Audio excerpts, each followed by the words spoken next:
মহাসচিব ইসলামী শিক্ষাবিদদের সমন্বয়ে শিক্ষা কমিশন দেখতে চাই।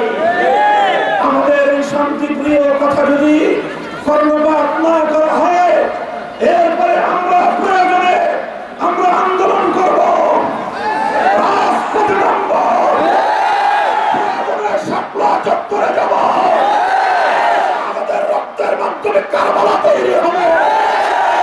বিগত ফ্যাসিস্ট আমলে তারা বারবার সংখ্যালঘুদেরকে নিয়ে নাটক সাজিয়েছে।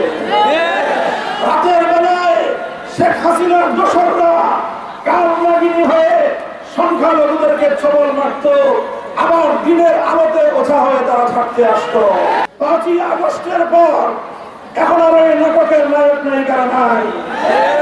এই জন্য বাংলাদেশে আর কোন সংখ্যালঘু নির্যাতন নাই। এই হাসিনা এবং তার দোসরেরা তারা আপনাদের কল্যাণ চায় না, আপনাদেরকে তাদের রাজনীতির হাতিয়ার বানাতে চায়।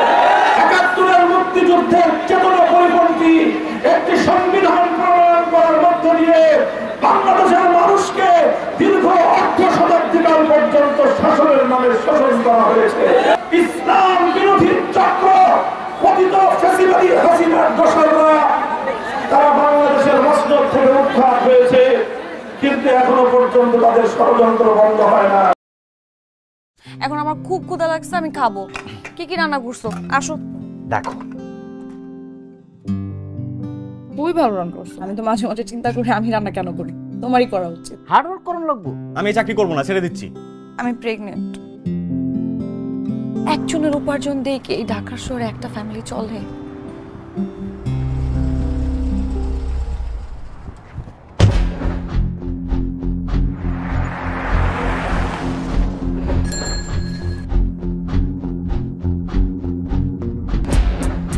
মাহির, তুমি এখানে? পরিচয় করে দিই, উনি আমার বস। অনেক ভালো করেছি। ওর পেটে যে বাচ্চা বড় হচ্ছে ও তোমার না।